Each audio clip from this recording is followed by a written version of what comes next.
Good morning दोस्तों, आप सभी का most welcome to my channel Abdul classes. आज मैं आप लोगों को 8th क्लास ज्योग्राफी का 3rd chapter mineral and power resources के बारे में पढ़ाने जा रहा हूं। इसका पहला पार्ट पढ़ा चुका हूं मैं, ये दूसरा पार्ट है। इसमें मैं कोशिश करूंगा पूरी जो भी इम्पोर्टेंट पॉइंट्स हैं, जो इम्पोर्टेंट चीज़ें हैं, मैं इसको बिल्कुल पॉइंट्स के तौर पे मैंने लिखने की कोशिश की ताकि आज ये चैप्टर मेरा कंप्लीट हो जाए। मैंने इस सब के बारे में डिस्कस पहले ही ऑलरेडी कर चुका हूं मैं, मिनरल पावर रिसोर्सेज के बारे में।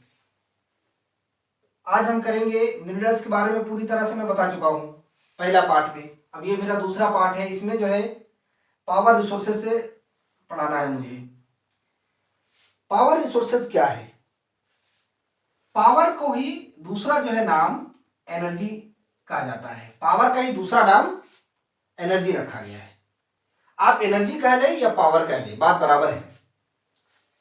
जो हमारे जीवन में पावर और energy plays a vital role in our life. हमारे जीवन में जो पावर है, जो एनर्जी है, जो ऊर्जा है, इसका बहुत ही अहमियत है, बहुत ही इंपॉर्टेंट रोल प्ले करता है हमारे जीवन में। चाहे कहीं भी, चाहे इंडस्ट्री से लेकर के आपके डिफेंस तक, हर जगह एनर्जी पावर की जरूरत है। बिना एनर्जी, बिना पावर के कोई भी चीज फंक्शन या रनिंग नहीं किया जा सकता। जैसे industry, agriculture, transport, communication and defence. तो इससे ये पता चलता है कि जो रिसोर्स है, जो पावर है, जो एनर्जी है, इनकी बड़ी अहमियत है। इसके बिना हमारा लाइफ, हमारी जिंदगी अच्छी तरह नहीं गुजर सकते। यहां तक कि हमारे जो एंटरटेनमेंट के लिए जो चीजें आती है, हमारे जो बेसिक नीड्स के लिए जो चीजें बनती हैं, ये सारी चीजों, इन सभी चीजों के लिए जो है पावर और एनर्जी की बहुत ही जरूरत है। अगर इसके बिना ये सब चीजें हो ही नहीं सकता। पावर रिसोर्सेज में ये दो तरीके के, पहला है कन्वेंशनल सोर्सेज, दूसरा हमारा है नॉन कन्वेंशनल सोर्सेज। दो सोर्सेज से हमें पावर और एनर्जी जो है गेन करते हैं हम सब। पहला कन्वेंशनल सोर्सेज को मैं बताने की कोशिश कर रहा हूं। कन्वेंशनल सोर्सेज वो सोर्सेज हैं जिसको एक बार अगर यूज कर लिया हमने तो पुनः उसको यूज नहीं कर सकते हैं, यानी दोबारा उसको प्रयोग नहीं कर सकते। जैसे एक बार आपने लकड़ी को जला लिया, लकड़ी पे आग लग गई तो पुनः आप जला नहीं सकते हैं। उसी प्रकार से कोल यानी कोयला, अगर आपने एक बार उसको यूज कर लिया तो दोबारा आप यूज नहीं कर सकते हैं। कोल, मैं माइनिंग के बारे में पिछले क्लास में बताया था कि ये जो पावर है, ये जो एनर्जी है, हमारे लाइफ में बहुत ज्यादा रोल प्ले करता है, बहुत ज्यादा अहमियत रखता है। और इस कोल से जो एनर्जी ऑब्टेन कर किया जाता है उसको थर्मल पावर कहा जाता है। क्या कहा जाता है? Thermal power. उसके बाद दूसरा, ये जो मैं बता रहा हूं कन्वेंशनल सोर्सेज, ये सारे वो सोर्सेज हैं जिनको जो एक ही बार यूज होता है, पुनः यानी रिन्यू नहीं किया जा सकता है। वो रिन्यूअल रिसोर्सेज नहीं है, ये रिन्यूअल सोर्सेज नहीं है, बल्कि एक बार आपने यूज कर लिया तो वो कंप्लीटली डिस्ट्रॉय हो जाता है। हमारा थर्ड है पेट्रोलियम।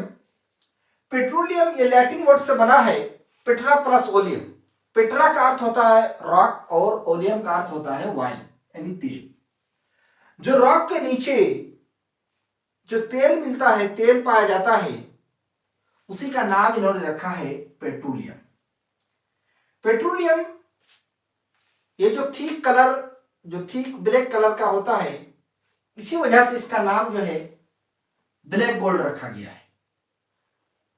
ये जो ऑफशोर है, जो कोस्टल एरिया है, एग्जांपल के तौर पे इंडिया में जो है मुंबई हाई बहुत ज्यादा फेमस है। यहाँ पे जो है भी जो है पेट्रोलियम पाए जाते हैं, और इनको जो है ऑफशोर से या कोस्टल एरियाज से इसको एक्सट्रैक्ट करके उसको निकाल कर इसको रिफाइनरीज के लिए भेजा जाता है। उसके बाद इसी से ही डीजल, केरोसिन और डिफरेंट डिफरेंट फॉर्म्स में जो है ये वैक्स वगैरह जो है इसी से ही बनते हैं। उसके बाद आते हैं नेचुरल गैस। नेचुरल गैस भी बहुत ज्यादा इंपॉर्टेंट है, और ये हमारा कन्वेंशनल सोर्सेज है, यानी एक बार अगर आपने यूज कर लिया तो दोबारा इसको भी यूज नहीं कर सकते हैं। फिर हमारा टाइडल पावर। जो टाइडल पावर है, ये टाइडल पावर का पूरे विश्व में सबसे पहले नॉर्वे एक कंट्री है, इसका कैपिटल ओस्लो यूरोप में स्थित है। यहां पे सबसे पहले जो है पूरी दुनिया के अंदर सबसे पहले डेवलप इसी कंट्री ने किया था, यहीं पे हुआ था हाइड्रो इलेक्ट्रिसिटी। यानी हाइड्रो इलेक्ट्रिसिटी जो है इसका प्रयोग, हाइड्रो इलेक्ट्रिसिटी जो यानी जो हाइडल पावर है, पानी से जो उत्पन्न करते हैं, जैसे रेन वाटर, रिवर्स, इन सब पानी को जो है डैम पे इकट्ठा कर करके एक, या तो फिर वो सी, जैसे सी है तो उसको नैरो ओपनिंग करके वहां पे एक अच्छी तरह से वो लगा दिया जाता है, बांध दिया जाता है उसको एक बैरियर के रूप में, और तेज गति पानी का जो स्पीड है उसी से इस तरह के मतलब जो है पावर्स को जनरेट करते हैं इलेक्ट्रिसिटी के फॉर्म में। तो ये मैं बताने की कोशिश ये कर रहा हूं कि ये जो हाइड्रो इलेक्ट्रिसिटी है, जो डैम में पानी स्टोर करके इस तरीके के जो एनर्जी जनरेट करते हैं, सबसे पहले जो है नॉर्वे ने किया था। सीएनजी का फुल फॉर्म है, यहां मैंने नोट करके लिख दिया, सीएनजी का full form compressed natural gas. उसके बाद आते हैं non conventional sources. Non conventional sources वो सोर्सेज हैं जिसको आप रिन्यू भी कर सकते हैं, जो सोर्सेज, जो एनर्जी दोबारा बन सकता है उसको आप यूज कर सकते हैं। एग्जांपल के तौर पर सोलर एनर्जी है। सोलर एनर्जी जो सन है, सनशाइन से उसकी जो टेम्परेचर है, उसके जो सनशाइन है उसको कैप्चर करके जो सोलर सेल्स हैं उसमें कैप्चर करके एनर्जी को जो है वो जनरेट करते हैं। तो आपके पास जितने टेक्नोलॉजी होगी उसकी सहायता से, उसकी मदद से उतना ज्यादा आप उसको सोलर एनर्जी को ज्यादा से ज्यादा जो है वो आप कंज्यूम कर सकते हैं। आप उसको जो है एनर्जी को जो है पावर में या एनर्जी के रूप में उसको कैप्चर कर सकते हैं और उसको रीयूज कर सकते हैं। उसी तरह से in the same way wind energy, wind energy जैसा कि नाम से ही पता चल रहा है कि जो हवा से, हवा ऐसा सोर्सेज है, ऐसा नॉन कन्वेंशनल सोर्सेज हैं जो एक बार यूज करने से नहीं, बल्कि आपके पास जितने टेक्नोलॉजी है, आपके पास जितने भी ज्यादा अगर अवेलेबल है टेक्नोलॉजी, उसके हिसाब से आप इसको जनरेट कर सकते हैं। और ये सबसे ज्यादा नॉर्वे, नीदरलैंड, इधर बहुत ज्यादा इसका यूज करते हैं क्योंकि वहां पे हवा, और सबसे खास बात यह है कि इस तरह का जो एनर्जी है, विंड एनर्जी है, जैसे पहाड़ी एरिया, पहाड़ी साइड में, और जहां हवा बहुत तेज गति से चलती है वहां पे इस तरह का जो है पावर जनरेट की जाती है, जैसे नॉर्वे वगैरह है, Netherland, Norway. Tidal energy, tidal energy, tidal energy जो है, जो टाइड से, नाम से ही पता चल रहा है कि जो टाइड से, जो समुद्र में, सी में, सी के अंदर जो टाइड्स आता है, टाइड्स, नीप्स, जो पानी का, वाटर का जब हवा चलती है तो उसका जो वेव्स क्रिएट होता है, जनरेट होता है, तो उसी वेव से ही जो है इससे वो लगा हुआ रहता है नीचे, जिससे कि जनरेट कर सके वो इलेक्ट्रिसिटी के फॉर्म में पावर को कंज्यूम करता है।